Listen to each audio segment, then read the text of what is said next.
Vou virar a página, já tá. O relógio é muito cruel. Eu tinha me esquecido, André Miceli, que passava tão rápido, 2 semanas fora. Olha, passa muito rápido o tempo. Falar sobre a Neuralink. A gente já falou aqui sobre a Neuralink. Quem está nos assistindo está vendo as imagens aí do macaco jogando videogame. Um dos testes aí mostrados pela Neuralink do Elon Musk. E agora, na mesma linha desses testes, o chip implantado no cérebro humano com o objetivo de restaurar a visão. Então, eles têm atacado algumas questões pontuais, os pesquisadores têm trabalhado. Há uma gritaria entre os pesquisadores aí no mundo da ciência. Muita gente questiona, Rafa, os caminhos e os descaminhos das pesquisas feitas pela Neuralink. Aquele teste lá com o macaco que a gente viu, ele foi questionado por alguns, dizendo que não tinha muita validação, que faltavam elementos, dados e etc. O André Miceli achou fascinante, falou que agora vai colocar o macaco para jogar videogame para ele, para matar o tempo, para ele poder se entreter sem precisar. Ele vai terceirizar o entretenimento dele. Achou fantástico. Outras pessoas disseram não, que era um absurdo. Tem a polêmica envolvendo aí a suposta morte de animais durante esses testes, durante essas pesquisas, o que também é algo que vai ser investigado, que agora mais um escrutínio aí vivido pela empresa do Elon Musk. Mas a gente chega no ponto do chip implantado no cérebro de um humano. O que é isso? Para onde a gente caminha quando agora essa fronteira... A gente já tem outros experimentos, a gente tem para aplicação do medicamento do diabetes, né, coisa de insulina e etc. O marca-passo de alguma maneira, um computador que está colocado ali e tal, mas a gente está indo para um outro nível. O que é isso, Rafa? O que a ciência quer provar, o que está sendo buscado e que talvez o Elon Musk e os pesquisadores dele consigam provar? Aras, o que a gente está falando aqui é de um equipamento invasivo. Ele é um implante, só que muito mais complexo, não desmerecendo as outras partes do corpo, mas a gente está falando de cérebro. Então, imagina você colocar um implante cerebral, no caso ali é do tamanho de uma moeda, com eletrodos bem fininhos que se conectam a determinadas áreas do cérebro, e o cérebro, a ideia é que mande essas informações sem fio. Então é um chip Wi-Fi no cérebro. Até então, o que a gente tem ainda de pesquisas de laboratório são implantes desse tipo, mas em que o paciente está em ambiente controlado no laboratório e os fios ficam expostos. Isso, obviamente, reduz a mobilidade, aumenta a chance de uma infecção. A ideia da Neuralink é que, uma vez que esse chip seja implantado no cérebro e você feche o crânio, né, costure tudo e fique tudo bonitinho, não haja essa exposição. Então, o comando, como eu falei, ele vai ser feito Wi-Fi. Mas o cérebro é muito mais complexo. A gente ainda não conhece tudo do cérebro, como ele funciona, como é que ele se comunica com as outras partes do corpo, muito menos como ele vai se comunicar emitindo informações para um computador que vai ter que interpretar esses dados e, a partir dali, adotar determinadas ações. Por exemplo, uma das ideias de curto prazo da Neuralink é fazer com que pessoas que tenham membros paralisados possam voltar a ter movimentos. Como faria isso? O cérebro, a pessoa, né, por exemplo, não tem movimento das pernas. A partir desse implante, é uma interface cérebro-máquina, esse equipamento manda as informações para a perna, por exemplo, para um exoesqueleto também, que é outro dispositivo só que externo, como o nome diz, mandaria informações e controlaria essa perna robótica a partir dessas informações. Isso, por si só, já é algo extremamente difícil. Então, isso seria num curto prazo, já tem alguns experimentos que mostram que isso é bem viável. No longo prazo, a ideia da Neuralink é quase que um filme de ficção científica.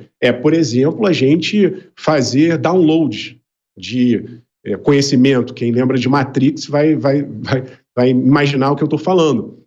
Há quem diga que isso é impossível, porque o nosso cérebro, a nossa mente, o hardware e o software, eles são casados. Então, cada pessoa precisaria de um equipamento específico para que essa comunicação fosse feita da maneira adequada. Não daria para a gente fazer uma importação de arquivo como se faz no computador. Não dá para fazer esse paralelo.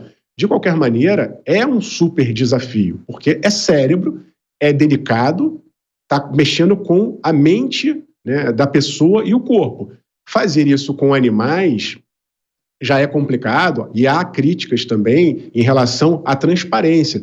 Porque mesmo quando os cientistas usam animais para fazerem testes, existe todo um protocolo, existem regras éticas para o uso sem sofrimento, não é fazer de qualquer maneira. As investigações que estão acontecendo a partir de agora vão tentar demonstrar se eles, na Neuralink, estão fazendo isso da maneira correta.